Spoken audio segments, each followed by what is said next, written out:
I hope everyone can hear me. If you can't, I get quieter as I'm speaking. We all do that.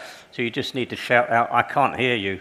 And I probably won't hear you because I don't hear very well. So if I ignore you, that's part of the story. When I was younger, in 1984, I was, by a happy accident, general manager of a software publishing company, Ebury Software.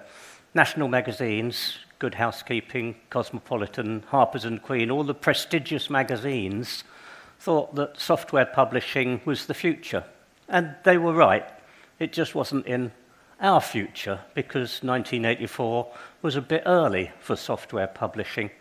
I had an office overlooking Carnaby Street. I had an unlimited expense account, a company car, and I had a personal assistant. My personal assistant was called Vicky, and she was brilliant. I would dictate stuff while I was on the train, and she would type it out for me. I would come in the morning, and she'd have a folder of all the contracts for signature, the letters for signature. My diary was arranged. You've got this meeting in the morning, this meeting in the afternoon. You're having lunch with oysters down at some expensive restaurant. Everything was actually really well organized for me. I think I was 27 years old. And it was my first big job, really being in charge of something huge. One morning, the overall manager of the whole company, of all the national magazines, just pulled me aside and he said to me, "Chris, did you notice anything about Vicky this morning?" And I said, "No, she was her normal, efficient self. Everything was ready for me. The meetings were all arranged. Why?" And he said, "Did you notice that she was crying?" Now, as I say that, I still feel the sense of shame that I hadn't, and the sense of shock that I was, and probably still am, such an inhuman monster. And later on, as my career evolved into cybersecurity, I also realized that at that moment, Vicky was the weakest point in our attack surface. She was also a human being, but we're at a cybersecurity conference, so we're talking about that. Looking after people, listening to them, noticing if they're not just their mental health, but their mental attitude is there. Someone could have come in and befriended Vicky. Someone could have comforted her, but I didn't, and I was her boss. Now, that's a human failing, but here I'm being analytical and clinical, and so it was a cyber failing, because people are one of our insider threats, and she could have been that. Later in life, I'm retired, or it feels like I'm semi-retired. I decided I'd work in preschool. There are reasons for that. So I did an apprenticeship and then a diploma, and we learned all about emotional regulation and listening. There we're listening to children. And it's very difficult to admit that you don't have emotional intelligence. Some of us do, and some of us don't, and some of us can learn it, and some of us can't. But even the best of us can't do it all the time. And so when we find that we fail consistently at something, what do? We build systems to manage it. We have a system at preschool.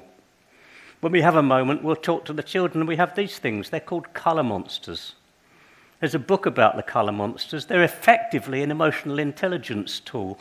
They're helping the children to learn self-awareness, be aware of what their emotions are, self-regulation, to be able to control or project those emotions, social awareness, because they look at other children and say, "I see you're sad or you're unhappy," and then relationship management, being able to relate to them. This is the scared colour monster. So we might say to the children, "Oh, Nicholas, what colour monster do you feel today?" He picks up the scared colour monster, and then we might, if we've got time, say, "Oh, what makes you scared today?" Yeah? Or, most common one, they pick love. Why do you feel loved? And luckily for all of us parents, the most common answer is Mummy and Daddy, which is cool, or it might be a friend. These are an incredibly valuable tool. And in early years, in preschool, we're taught endlessly to listen to children. It's called the voice of the child, to be able to observe how they're reacting and what they're doing. And we don't just do this for fun. It's part of helping the children to learn to self-regulate and become socially aware that they have feelings and you can resolve them and that you can tell other people about them or observe other people. But for us, it's a tool because we can see that something's going on. Why did you choose the blue one? Because it's sad. Because Mummy doesn't love Daddy anymore and Daddy's gone to live with Kevin. Now that's useful information for us. Later in my life, I tried very hard on my emotional intelligence, but Sandra, who worked at Waitrose, told Tina, who was a friend of Sarah, who told Sarah, Chris is a miserable old bugger. He comes into Waitrose with a face like thunder. He never smiles or makes eye contact, and he never says hello. And so I took that to heart, and now I've developed a habit, which is actually quite annoying. If you're a barrister, coffee shop, and I've never met you before, I will walk in and I'll say, "Hi, how are you?" And then you will go, "I'm fine, thanks, how are you?" And at that moment, my head goes into a cascade, and I go, "Why are you asking me how I am? I don't know. You know, I thought I had cancer and I probably haven't, but I'm still waiting for the results. Someone sawed my wisdom tooth in half and my jaw aches when I laugh, and then I laugh. You know, yeah, I'm fine." Sometimes I'll go, "I'm fine, how are you?" And the whole thing repeats itself. But the problem there is twofold. Firstly, adults lie. We lie about our emotions. We haven't learnt the colour monster. We haven't learnt to tell people how we feel. We say, "I'm fine." Yeah? Secondly, there's a privacy element to it. Why am I entitled to know how you are? You're going through a tough time. You don't have to tell me. There's actually an expectation of privacy, and we hide our emotions. So how am I supposed to listen to Vicky? If Vicky had said to me, "Chris, I'm crying, look at me," then I would have known. But it wouldn't necessarily have been a healthy interaction. So we look at the systems we've got. We have systems, ISO 27K, that has people controls in it. People are your greatest insider threat. They're also an asset. How can we control that insider? That's not helping me, because ISO 27K is not going down the emotional intelligence route. It's going down the route of trying to treat people as a potential vulnerability. Vicky was a vulnerability in our attack surface, but I want her to be a human being, not just because I'm a nice person, but because I want to care about that. ISO 45003 is psychological well-being, the equivalent of health and safety.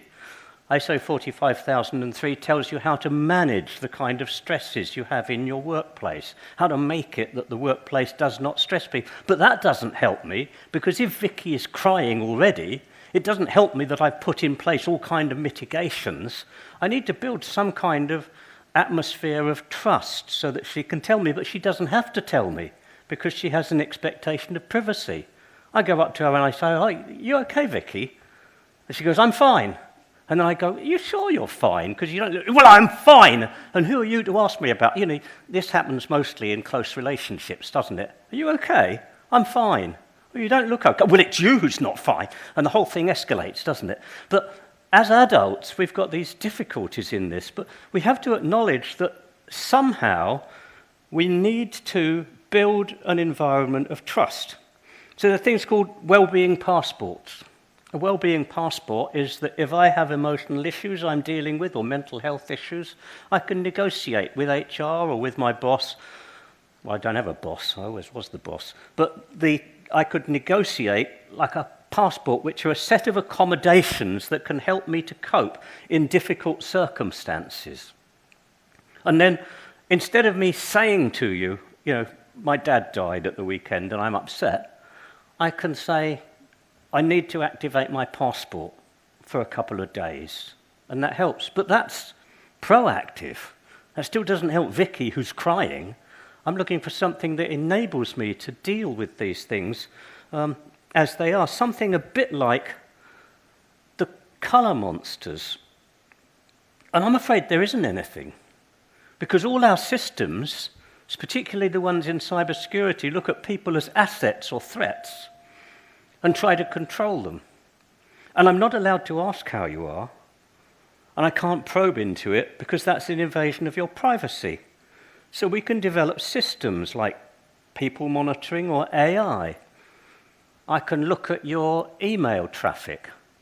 I can look at the fact that typically your emails used to start at 8:30 a.m., but now they're starting at 9. You're beginning to come into work late and you're going early, or you're staying very late, which might indicate something. Or the tone of your emails, if I'm using AI to analyze them, might tell me that your tone has changed and therefore something has altered.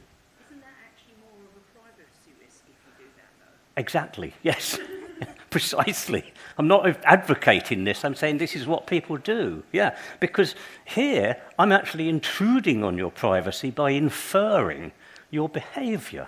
So what I need is for you to be able to say that I don't feel good.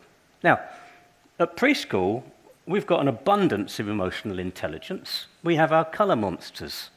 So at the preschool where I work as a practitioner and am co-owner, we instigated coloured armbands.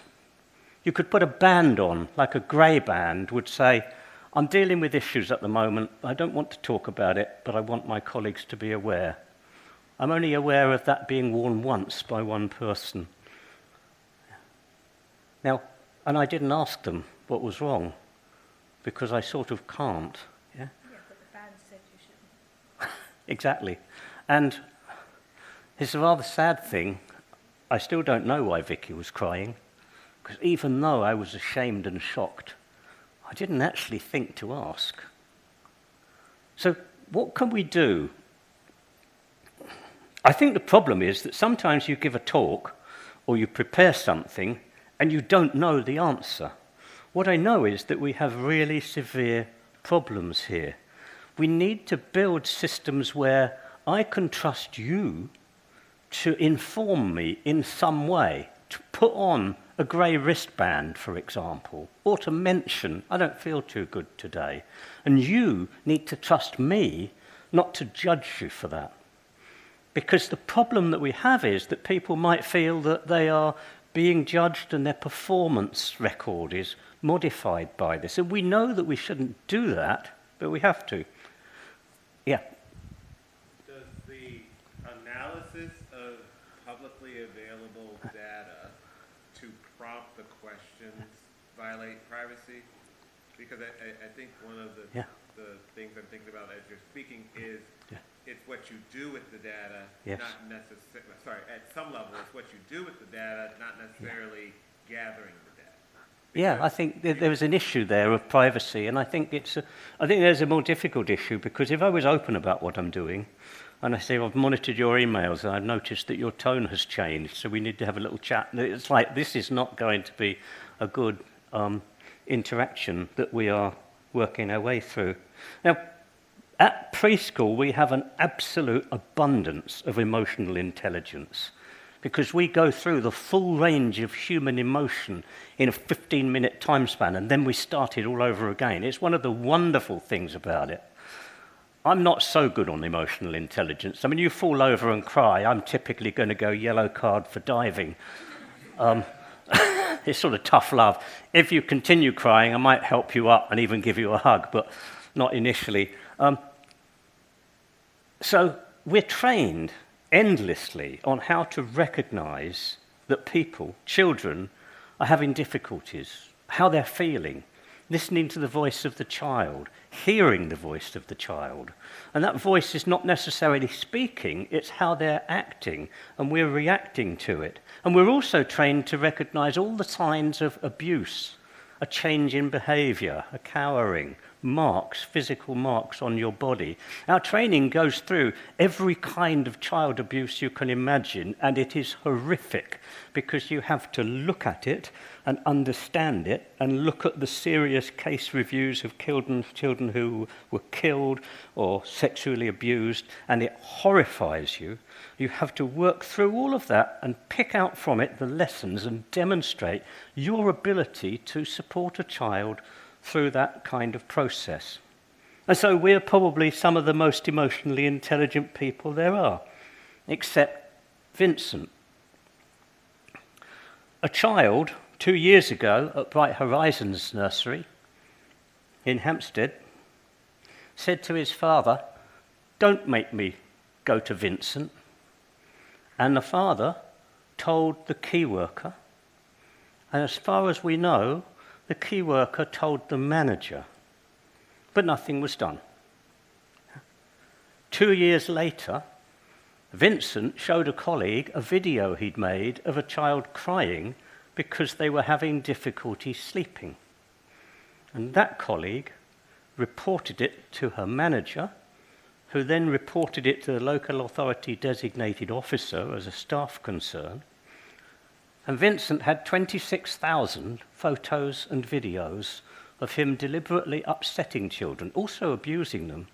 But his particular kink was to upset children and film them and share that with others who shared that same kink. During that 2 years, parents had mentioned to key workers. These are signs that we would get, yeah? This is like, why did you choose the sad colour monster, Vincent? We are trained to spot that, but we don't. Or some of us don't. I think 70% of Bright Horizons nurseries were found to have good procedures in hand. Some of those parents went above the chain of command in the nursery. They emailed district managers. They went all the way up to the chief executive in the United States. It's now a corporate owned by a hedge fund. And they got no response. We know that Vincent actually abused at least 11 children. The reason we don't know anymore is that he cleverly concealed the faces of his victims, so those 26,000 images. Now, I'm not talking about the abuse here. What I'm talking about is the fact that some of the most highly trained people who are working with children, who love them, who want to support them, can ignore that. And I know why they do that. It's because the father comes in and says, someone said something about Vincent that was disturbing, and you're going, yes, I'll remember to deal with that. But Nicholas has fallen over twice, and Chris has given him a red card and sent him home, and it's sent him off. And the whole thing has escalated into an emotional crisis that I'm dealing with right now. Now, that is what happens when you're in an agile stand-up or a project meeting. As you go through these things, the same issues are hitting you as people, as managers and as co-workers. You're being distracted all over the place, all of the time. But somehow, we have to learn to let our colleagues express to us how they're feeling, if there's a difficulty in it, and for us to understand that, with all of these difficulties that come into it. And I don't have an answer to it. We can talk about it till the cows come home. But I do know there's one set of organisations that use colour monsters. So, when you come into work at this place, you're asked to say, am I green? Green is calm. If you're feeling calm, calm is one of the nicest things we can have at preschool. I love calm because it gives you time to just relax a little bit. If you're calm, you're okay. You're green to go. If you're red, red is angry. Red is really upset. If you're red, you will not be undertaking that task. And there will be no criticism of you. None whatsoever. There are no consequences to it. The whole thing is designed to make you understand it. And you can be yellow, which is a judgment call. Yellow is actually happy.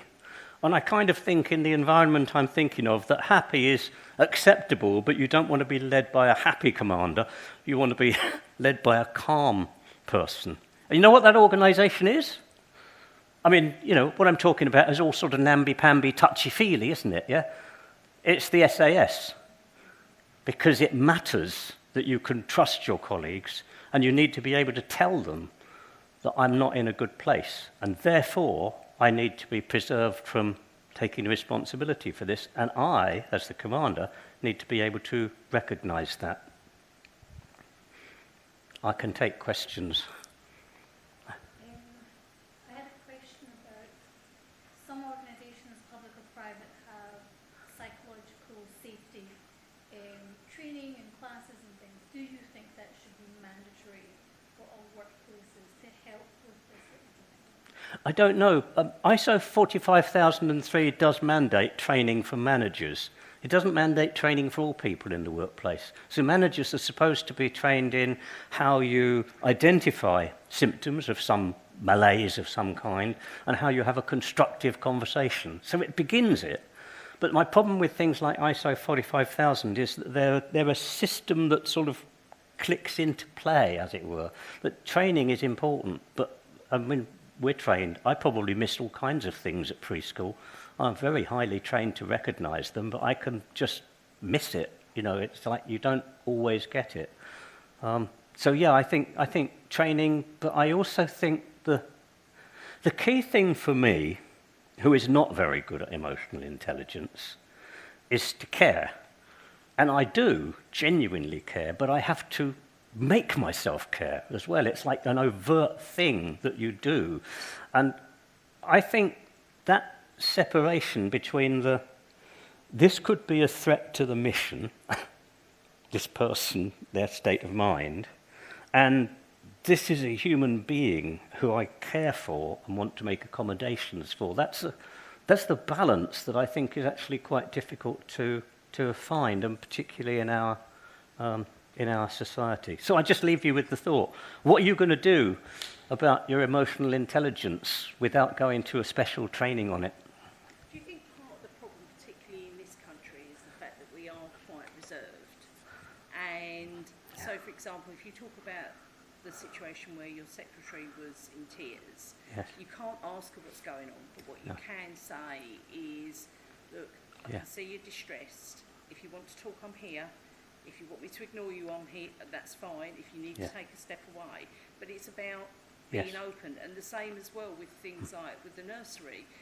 You'd go and you'd complain, and if the nursery says it's okay, whereas actually there are other steps you can take. You can go to Ofsted and places like that. And it's having that confidence to think it's not, I'm not being a nuisance, I'm trying to do the right thing. Yeah, absolutely. People need to be able to say, and you can say, oh, so-and-so to someone else, so-and-so doesn't look as though they're in a happy place at the moment. That can be with a child or with a colleague, and that needs to be something that we do. But you're right, we are quite reserved, I think, in our country. There are countries I've worked in where people aren't reserved, and if you say, hi, how are you, it's like 20 minutes of conversation, and I wish I'd never asked. Well, no, I'm a caring person, you know, but you know what I mean? And old people's home, if we go on visits to old people's home, and if I ask how they are, I get the whole history of all the hospital visits and everything. But in a way, that's healthy, because you've got that communication going on. Yeah. Do you think central to the whole thing that you've been speaking about is to create a culture and an environment that individuals feel, when you said, you know, you put the band on, but you really have to create that culture that person feels comfortable to put that band on, and that's not necessarily the case. Yeah, the culture is the whole thing. So in a good preschool, which is the place I've learnt emotional regulation, in a good preschool, the whole of your culture is working towards that. There's something that drives me mad. It's like everywhere I go, we say, oh, our first priority is your child's safety. And it's like, well, of course it is, but that's not actually why I'm there. I'm there to help them learn to cope with school later on, which is probably toxic. And so I'm trying to give them the resilience to cope with that. But I think everything in what you do, so it's like the colour monsters are a regular part of the day. Now, I think in an agile stand-up, it's like, okay, so I've got an issue, I can help you with that. All the exchanges go on. Why don't we say, how do you feel? Or someone could say, I'm not feeling too good today. Or, I need help. It's like, why don't we have that? But it's the culture. The culture can only exist. 1 minute. Right. Oh, okay. Thanks. Yeah. I think the answer to it is that we have to cultivate a culture of trust, and that you can trust people to be able to express that, and literally stop that being a judgment on their performance. Anyway, thank you very much for listening. I got a beautiful card today from the organisers of this, and it said, thanks so much, we couldn't do this without you. But I would like to just acknowledge it's a privilege and a pleasure to be invited to speak at something like this, and I thank you all very much for coming, and I'd also like to thank our organisers for doing that. Okay, 0 minutes left. Thanks.